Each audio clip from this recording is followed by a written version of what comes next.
Olá, e retornando aqui à leitura do livro A Isca de Satanás, de John Bevere, nós estaremos hoje lendo o capítulo de número 1 e o capítulo de número 2. Capítulo 1. Eu ofendido? É inevitável que venham escândalos. Lucas 17, 1. À medida que viajo pelos Estados Unidos ministrando, tenho podido observar uma das armadilhas mais mortais e enganosas do inimigo. Ele aprisiona inúmeros cristãos, quebra relacionamentos e amplia brechas existentes entre nós. É a armadilha da ofensa.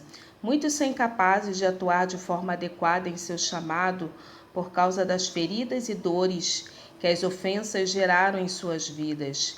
Eles são incapazes e impedidos de cumprir com o seu potencial. Na maioria das vezes foram feridos por seus companheiros crentes.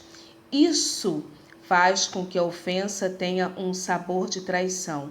No Salmos 55, 12 até o 14, Davi lamenta: não é um inimigo que me afrontava. Se fosse, eu suportaria. Não é o que me odeia quem se exalta contra mim, pois dele eu me esconderia. Mas és tu, homem meu amado, meu companheiro, meu íntimo amigo. Andávamos juntos, nós entretínhamos e íamos a multidão à casa do Senhor. Eles são aqueles com quem nos assentamos e ao lado de quem cantamos, ou talvez seja aquele que está entregando o sermão. Passamos os feriados, frequentamos eventos sociais com eles e compartilhamos o mesmo escritório com eles. Ou talvez seja alguém ainda mais próximo. Crescemos com eles, lhes fazemos confidências e dormimos ao lado deles. Quanto mais próximos o relacionamento, mais grave a ofensa. Você encontrará o ódio mais forte entre pessoas que um dia foram muito próximas. Os advogados poderão lhe dizer que os casos mais cruéis estão nos tribunais de divórcio. A mídia americana constantemente relata que casos de assassinatos ocorridos nos lares por familiares desesperados. O lar que deveria ser um abrigo de proteção, provisão e crescimento, onde aprendemos a dar e receber amor, é em geral a própria raiz da nossa dor. A história demonstra que as guerras mais sangrentas são as guerras civis, irmão contra irmão, filho contra pai ou pai contra filho. As possibilidades de ofensa são tão intermináveis quanto o número de relacionamentos que podemos ter. Independente do quão sejam eles complexos ou simples, esta verdade é um fato. Somente aqueles com quem você se importa é que podem feri-lo. Você espera mais deles, afinal você deu mais de si a eles. Quanto maior a expectativa, maior a queda. O egoísmo reina em nossa sociedade. Os homens e mulheres de hoje cuidam de si mesmos, negligenciando e ferindo aqueles que os cercam. Isso não deveria nos surpreender. A Bíblia é muito clara quando diz que nos últimos dias os homens serão amantes de si mesmos, 2 Timóteo 3:2. Esperamos isto dos incrédulos, mas Paulo não estava se referindo aos que estão do lado de fora da igreja. Ele estava falando daqueles que estão dentro da igreja. Muitos feridos, magoados e amargos. Eles estão ofendidos, mas não percebem que caíram na armadilha de Satanás. A culpa é nossa. Jesus deixou muito claro que é impossível viver nesse mundo e não ser ofendido. No entanto, a maioria dos crentes fica chocada, perplexa e surpresa quando isso acontece. Achamos que somos os únicos que foram injustiçados. Esta relação nos deixa vulneráveis a uma raiz de amargura. Portanto, devemos estar preparados e armados para as ofensas, porque a nossa reação determinará o nosso futuro. A armadilha do engano. A palavra grega traduzida como escândalo em Lucas 17:1 vem da palavra shadalon. Esta palavra originalmente se referia à parte da armadilha a qual a isca estava presa. Consequentemente, esta palavra significa colocar uma armadilha no caminho de alguém. No Novo Testamento, ela geralmente descreve uma armadilha usada pelo inimigo.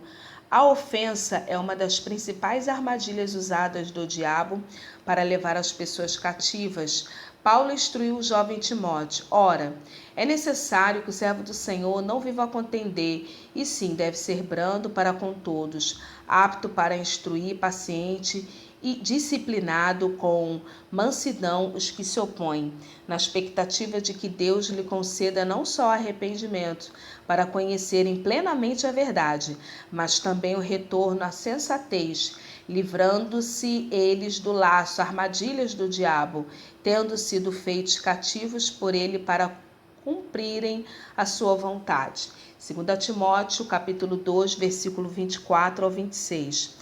Aqueles que se envolvem em discussões ou em oposição caem em uma armadilha e se tornam prisioneiros, passando a fazer a vontade do diabo.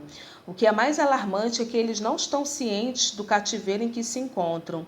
Assim como o filho pródigo, eles precisam voltar a si, despertando para a sua real condição. Eles não percebem que estão jorrando águas amargas em vez de águas puras. Quando uma pessoa está enganada, ela acredita estar certa, muito embora esteja errada. Independente do qual seja o cenário, podemos dividir as pessoas ofendidas em duas categorias. 1. Aquelas que foram tratadas injustamente ou 2. Aquelas que acreditam que foram tratadas justamente. As pessoas que estão na segunda categoria acreditam que todo coração que foram injustiçada.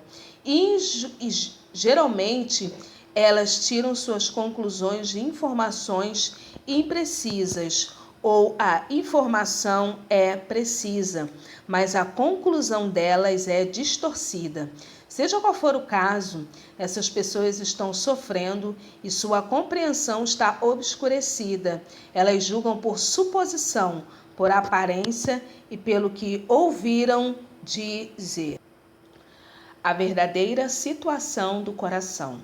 Uma forma usada pelo inimigo para manter as pessoas presas à ofensa é mantê-la oculta, encoberta pelo orgulho. O orgulho nos impede de admitir a nossa real condição.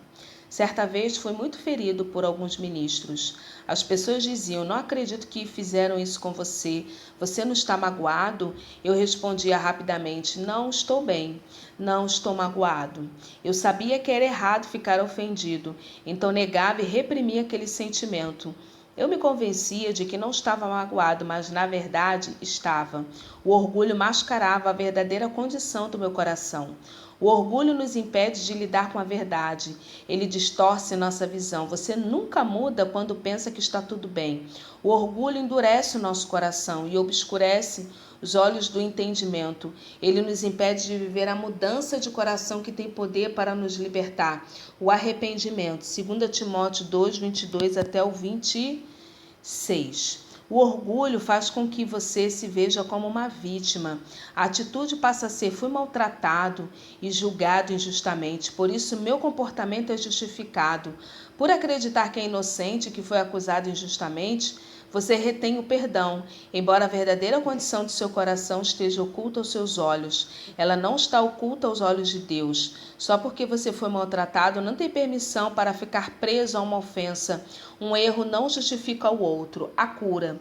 No livro do Apocalipse, Jesus se dirige à igreja de Laodiceia, dizendo a eles primeiramente que se viam como ricos, abastados e não tendo necessidade de nada, e depois expondo a sua verdadeira condição infeliz, miserável, pobre, cego e nu. Apocalipse 3, do 14 ao 20. Eles haviam confundido o poder financeiro com o poder espiritual. O orgulho ocultou a real situação. Muitos estão assim hoje. Eles não veem a verdadeira situação de seu coração. Como eu não conseguia ver o ressentimento que sentia contra aqueles ministros. Eu havia me convencido de que não estava magoado. Jesus disse aos laodicenses como sair daquele engano, comprando o ouro de Deus e vendo a sua real condição. Compre o ouro de Deus. A primeira instrução de Jesus para se livrar do engano foi: de mim compres ouro refinado pelo fogo. Apocalipse 3:18. O ouro refinado é suave e flexível, isento de corrosão ou de outras substâncias. Somente quando o ouro é misturado a outros metais, cobre, ferro, níquel e daí por diante, é que ele se torna duro, menos flexível e mais corrosivo. Essa mistura é chamada de liga. Quanto maior a porcentagem de metais estranhos, mais duro o ouro se torna. Inversamente, quanto menor a porcentagem de liga, mais macio e flexível ele é.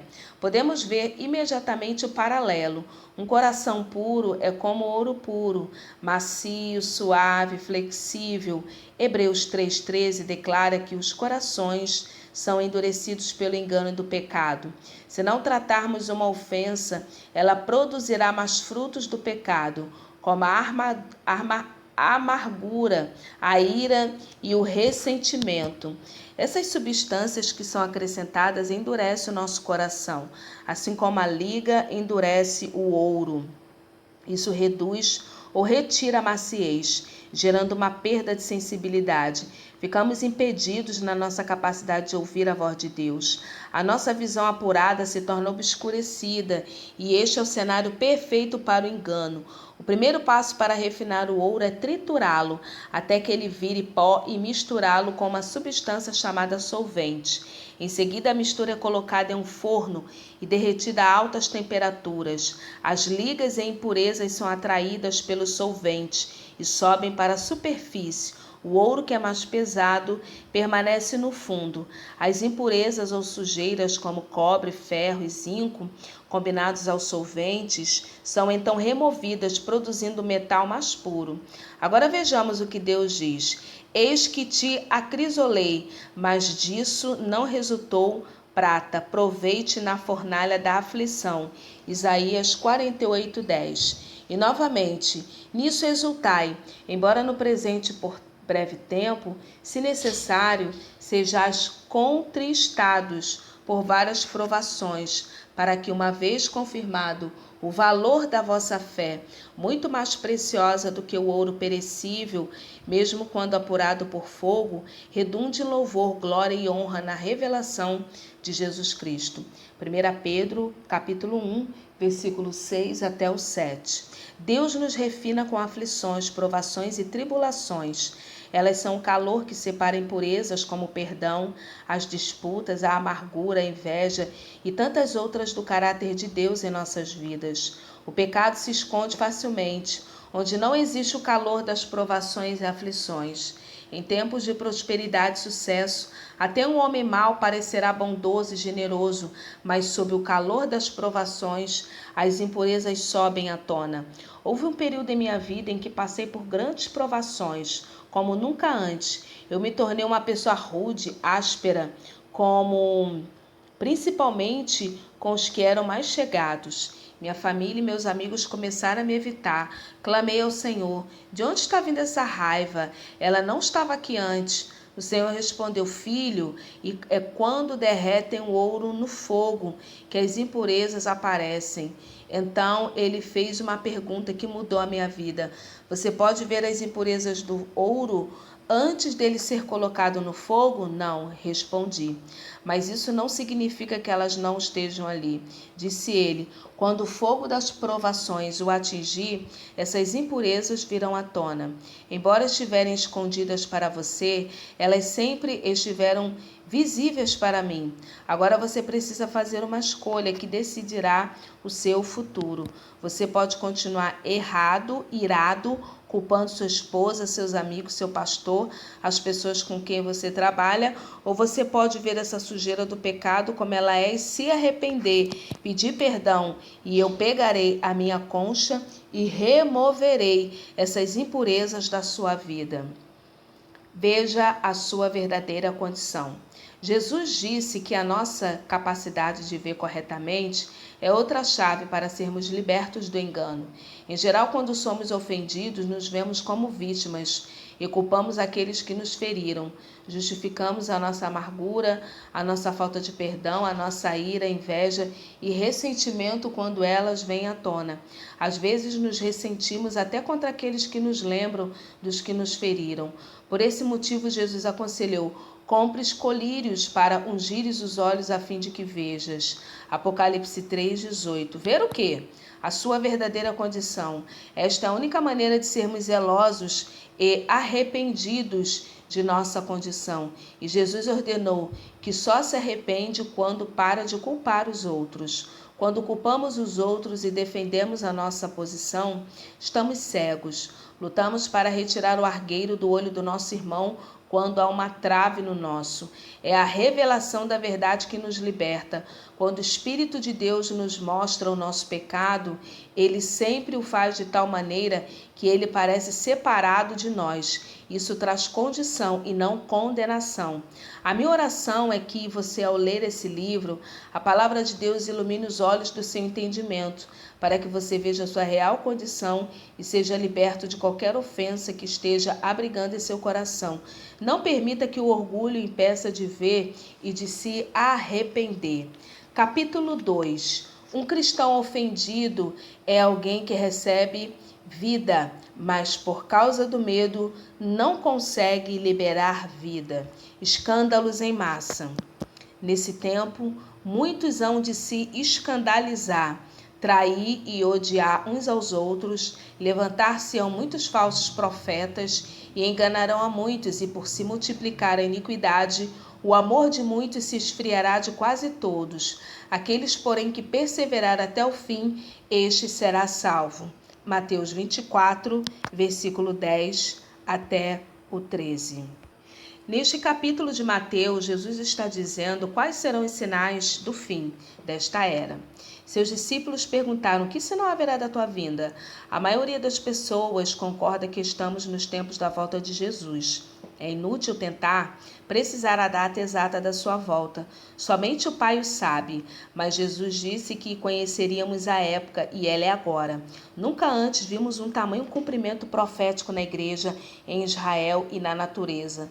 Assim podemos dizer com confiança que estamos no período em que Jesus descreveu em Mateus 24. Observe, os sinais da sua volta é iminente. Muitos hão de se escandalizar, não poucos, mas muitos. Primeiro precisamos perguntar: quem são esses que se escandalizam e acabam se ofendendo? São eles os cristãos ou apenas a sociedade em geral? Encontramos a resposta ao prosseguirmos na leitura. E por se multiplicar a iniquidade, o amor se esfriará de quase todos. A palavra para amor nesse versículo é ágape. Há diversas palavras em grego para amor no Novo Testamento, mas as duas mais comuns são ágape e filéu. Filéu define o amor que existe entre amigos. É um amor afetuoso e condicional. Filéu diz: você coça as minhas costas e eu coço as suas. Ou você me trata bem e eu farei o mesmo. Por outro lado, o ágape é o amor que Deus derrama no coração de seus filhos. É o mesmo amor que Jesus nos dá liberalmente. Ele não se baseia no desempenho nem em retribuição. É um amor que dá, mesmo quando é rejeitado. Sem Deus podemos amar com um amor egoísta, um amor que não pode ser dado se não for recebido e retribuído. Entretanto, o amor ágape ama independente da retribuição. Esse amor ágape é o amor que Jesus derramou quando nos perdoou ao ser pendurado na cruz. Assim, os muitos a quem Jesus se refere são os cristãos, cujo amor ágape se esfriou. Houve um tempo em que eu fazia tudo o que podia para demonstrar o meu amor a uma determinada pessoa, mas parecia que toda vez que eu tinha uma atitude de amor, a pessoa me esbofeteava em troca com críticas, um tratamento áspero. Isso continuou por meses. Um dia fiquei cansado daquilo. Reclamei com Deus: não aguento mais. Agora o Senhor vai ter que falar comigo a respeito disso.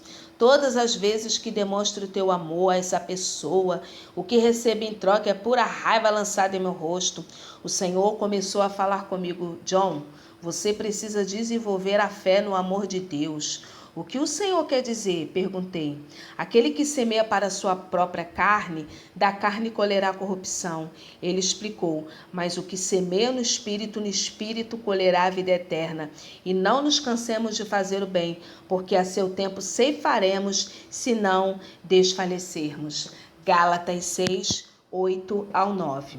Você precisa entender que quando semeia o amor de Deus, colherá o amor de Deus. Você precisa desenvolver a fé nessa lei espiritual, muito embora possa não colher no mesmo campo onde semeou e nem tão rápido quanto gostaria. O Senhor continuou: na minha hora de maior necessidade, meus amigos mais próximos me abandonaram. Judas me traiu, Pedro me negou e o restante deles fugiu para salvar a sua vida. Apenas João seguia-me de longe. Eu havia cuidado deles durante 3 anos, alimentando-os, ensinando-os. Mas quando morri pelos pecados do mundo, perdoei-os. Liberei todos eles, desde os amigos que haviam me abandonado até o guarda romano que havia me crucificado. Eles não pediram perdão, mas eu liberalmente o dei. Eu tive fé no amor do Pai. Eu sabia que por ter semeado o amor, colheria o amor de muitos filhos e filhas no reino.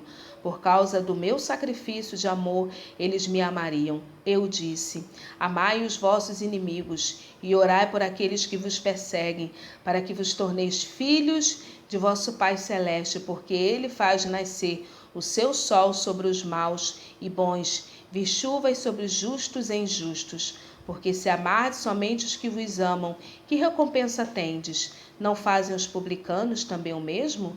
E se saudardes também os vossos irmãos, que fazeis demais? Não fazem os gentios também o mesmo? Mateus 5, 44 até o 47. Grandes expectativas. Percebi que o amor que eu estava dando não estava sendo semeado no espírito e que finalmente eu colheria aquelas sementes de amor. Eu não sabia de onde, mas a colheita viria. Já não via mais como um fracasso quando a pessoa a quem eu estava dando amor não me retribuía. Isso me deixava livre para amar aquela pessoa ainda mais. Se mais cristãos reconhecessem esse fato, eles não desistiriam nem se ofenderiam. Geralmente esse não é o tipo de amor no qual andamos. Andamos em um amor egoísta, que se decepciona com facilidade quando nossas expectativas não são atendidas. Se tivermos expectativas a respeito de determinadas pessoas, essas pessoas podem nos decepcionar. Elas nos decepcionarão quando deixarem de atender às nossas expectativas. Mas se não tivermos expectativas com relação a alguém, quando qualquer coisa que nos seja dada será uma bênção e não algo que nos é devido, nós nos predispomos a nos ofender quando exigimos certos comportamentos daqueles com quem nos relacionamos. Quanto mais esperamos, maiores serão as possibilidades de nos ofendermos. Muros de proteção. Um irmão ofendido resiste mais que uma fortaleza, e suas contendas são ferrolhos de um castelo. Provérbios 18, 19. É mais difícil alcançar um irmão ofendido do que conquistar uma cidade fortificada. As cidades fortes tinham muros ao seu redor. Esses muros eram a certeza de proteção da cidade. Eles mantinham os habitantes indesejados e invasores do lado de fora. Todos os que chegavam passavam por uma sondagem. Os que deviam impostos não eram autorizados a entrar até que pagassem sua dívida. Os que eram considerados uma ameaça à saúde ou à segurança da cidade eram mantidos do lado de fora.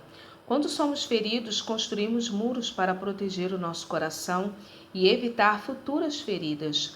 Passamos a ser seletivos, negando a entrada a todos que tememos que possam nos ferir.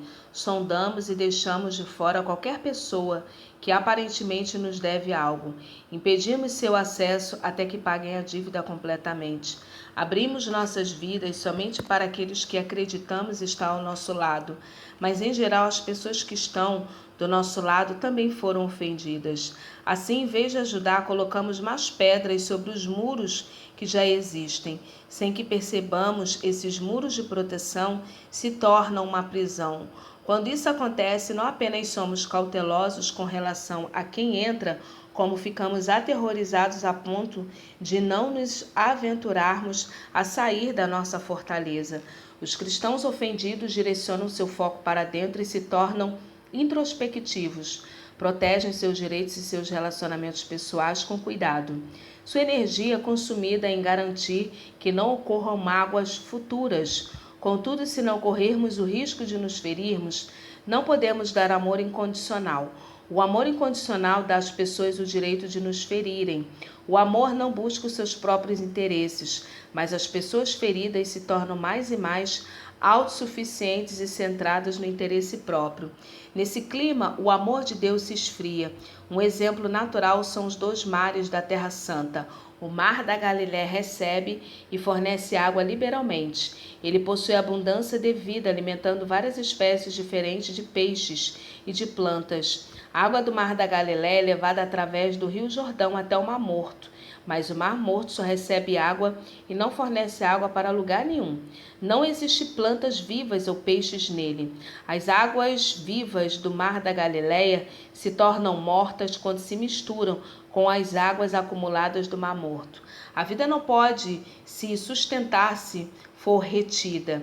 Ela precisa ser dada com liberalidade. Assim, um cristão ofendido é alguém que recebe vida, mas por causa do medo não consegue liberar vida. Consequentemente, até a vida que entra se torna estagnada dentro dos muros ou da prisão da ofensa. O Novo Testamento descreve esses muros como fortalezas, porque as armas da nossa milícia elas não são carnais, e sim poderosas em Deus para destruir fortalezas, anulando todo sofisma e toda altivez que se levanta contra o conhecimento de Deus e levando cativo todo pensamento à obediência a Cristo. 2 Coríntios, capítulo 10, 4 ao 5. Essas fortalezas criam padrões estabelecidos de raciocínio através dos quais toda informação que entra é processada. Embora elas tenham sido inicialmente levantadas com o fim de proteger, passam a elas ser uma fonte de tormento e distorção, porque guerreiam contra o conhecimento de Deus. Quando filtramos tudo através de nossas mágoas, rejeições, experiências passadas, achamos impossível crer em Deus. Não conseguimos crer que Ele está falando sério quando diz o que diz. Duvidamos da sua bondade e fidelidade, porque o julgamos segundo os padrões estabelecidos pelo homem em nossas vidas. Mas Deus não é um homem, Ele não pode mentir. Números 23, 19. Os seus caminhos não são como os nossos caminhos, nem os seus pensamentos como os nossos pensamentos. Isaías 55, 8, 9.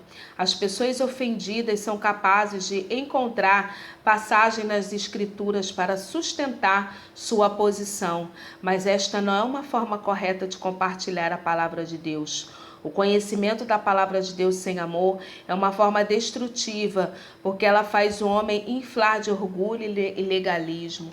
1 Coríntios 8, do 1 ao 3. Isto faz com que nos justifiquemos em vez de nos arrependermos por nossa falta de perdão, criando uma atmosfera na qual podemos ser enganados, porque o conhecimento sem o amor de Deus leva ao engano. Jesus nos adverte contra os falsos profetas, imediatamente após a sua declaração de que muitos se escandalizarão. Levantar-se-ão muitos falsos profetas e enganarão a muitos. Mateus 24, 11. Quem são os muitos? A quem eles enganarão? A resposta é: os que se escandalizaram, cujo amor se esfriou. Mateus 24, 12. Falsos profetas. Jesus chama os falsos profetas de lobos disfarçados em ovelhas. Mateus 7,15. Eles são homens que buscam seus próprios interesses, que têm a aparência de cristãos, roupas de ovelha, mas que possuem na sua natureza interior de lobos.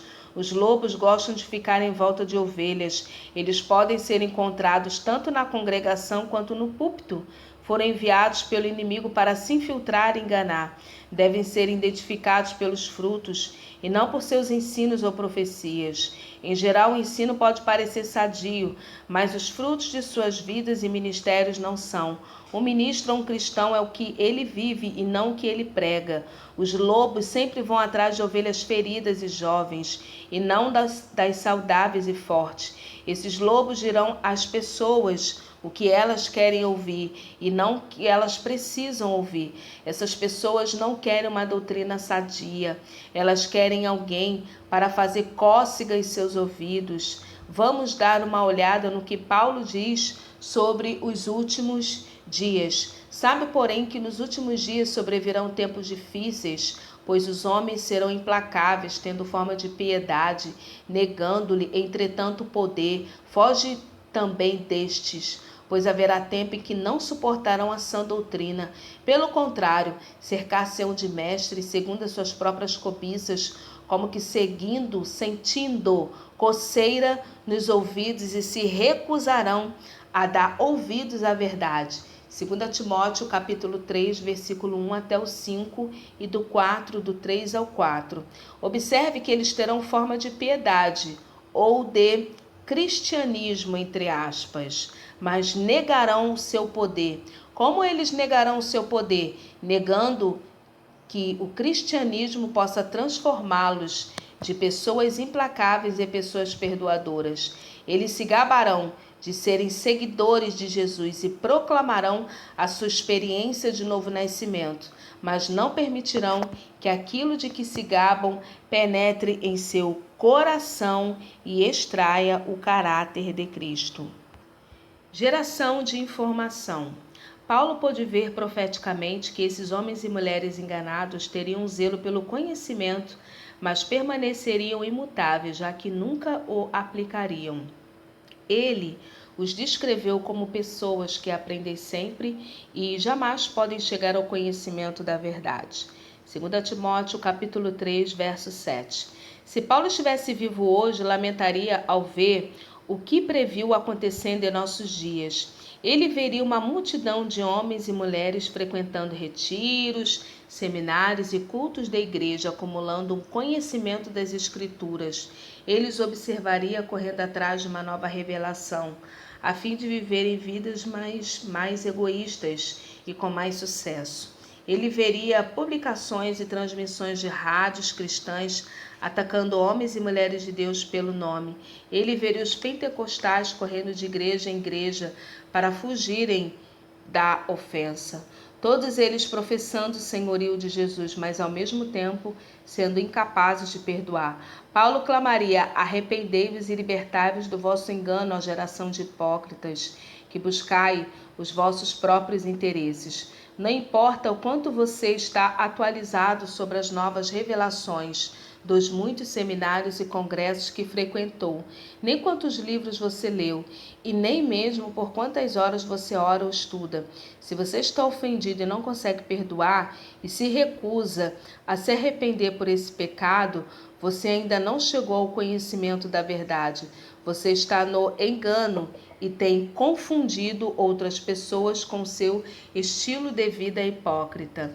Independente de qual seja a revelação, seu fruto conta uma história diferente. Você passa a ser fonte que jorra águas amargas, que traz engano e não verdade.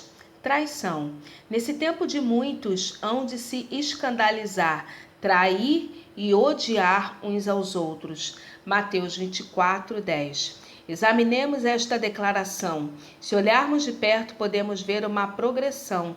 O escândalo, entendido como ofensa, leva à traição, e a traição leva ao ódio. Como foi mencionado anteriormente, pessoas ofendidas constroem muros de proteção. O nosso foco passa a ser a autopreservação. Precisamos estar protegidos e seguros a qualquer preço. Isso faz com que sejamos capazes de trair. Quando traímos, buscamos a nossa própria proteção ou benefício à custa de outra pessoa, geralmente de alguém com quem nos relacionamos. Assim, uma traição no reino de Deus ocorre quando um crente busca o seu próprio benefício ou proteção à custa de outro crente. Quanto mais próxima a relação, mais grave a traição. Trair alguém é o abandono definitivo da aliança. Quando a traição ocorre, o relacionamento não pode ser restaurado, a não ser que o arrependimento genuíno venha em seguida. Por sua vez, a traição leva ao ódio e consequências graves. A Bíblia declara e afirma claramente que todo aquele que odeia o seu irmão é um assassino, e todo assassino não tem vida eterna permanente em si. 1 João 3,15. Como é triste o fato de podermos encontrar inúmeros exemplos de ofensa, traição e ódio entre os crentes de hoje. É algo tão desenfreado em nossos lares e em nossas igrejas atualmente que chega a ser considerado um comportamento normal. Estamos cauterizados demais para lamentarmos quando vemos ministros levando outros ministros à justiça. Já não nos surpreendemos mais quando casais cristãos optam pelo pedido de divórcio. Divisões na igreja são comuns e previsíveis. O envolvimento de pastores com a política é algo comum, geralmente disfarçado como uma ação voltada para os interesses do reino ou da igreja. Os cristãos estão protegendo seus interesses, garantindo que não serão maltratados por outros cristãos e que eles não tirarão vantagem deles. Será que nos esquecemos da exortação da nova aliança? Por que não sofreis antes a injustiça? Por que não sofreis antes o dano? 1 Coríntios 6, versículo 7. Será que nos esquecemos das palavras de Jesus? Eu, porém, vos digo, amai os vossos inimigos e orai pelos que vos perseguem. Mateus 5,44. Será que nos esquecemos da ordem de Deus? Nada façais por rivalidade, nem por vaidade, pelo contrário, cada um considere com toda humildade as demais pessoas superiores a si mesmos. Filipenses capítulo 2, versículo 3. Por que não vivemos segundo estas leis do amor? Por que não somos tão rápidos em trair em vez de entregarmos nossas vidas uns pelos outros, mesmo quando correndo o risco de sermos enganados? O motivo é esse: o nosso amor se esfriou e o resultado é que ainda estamos procurando nos proteger. Não podemos entregar o nosso cuidado a Deus com confiança quando estamos tentando cuidar de nós mesmos. Quando Jesus foi injustiçado, ele não cometeu injustiça em troca, mas entregou a sua alma a Deus, que julga retamente. Somos alertados a seguir os seus passos, porquanto para isto mesmo fostes chamados, pois que também Cristo sofreu em vosso lugar, deixando-vos exemplo para seguirdes os seus passos, o qual não cometeu pecado, nem dolo algum se achou em sua boca. Ele, quando trajado, não revidava com o traje, quando maltratado, não fazia ameaças, mas entregava-se àquele que julgava e julga retamente. 1 Pedro, capítulo 2, versículo 21 até o 23. E esse é o último tópico desse capítulo 2 da Isca de Satanás, de John Bevere. Eu vou deixar o link na descrição se você quiser adquirir. E o último tópico é o capacitador. Precisamos chegar ao ponto de confiarmos em Deus e não na carne. Muitos adoram a Deus com seus lábios, afirmando que Ele é a fonte, mas vivem como órfãos, dirigem suas próprias vidas e, ao mesmo tempo, confessam com a sua boca: Ele é o meu Senhor e o meu Deus. Creio que você pode perceber o quanto é grave o pecado da ofensa. Se ele não for tratado, a ofensa acabará levando à morte. Mas quando você resiste à tentação de se sentir ofendido, Deus opera uma grande vitória. E para fechar, se o diabo pudesse nos destruir quando bem entendesse, já teria nos eliminado a tempo. E esse foi mais um capítulo 1, capítulo 2, do livro A Isca de Satanás, de John Bevere. Mais de 1 milhão de cópias publicadas. Como se livrar da armadilha mortal que é a ofensa. Se você quiser, melhor dizendo, da forma física, eu vou deixar o link desse livro aqui abaixo.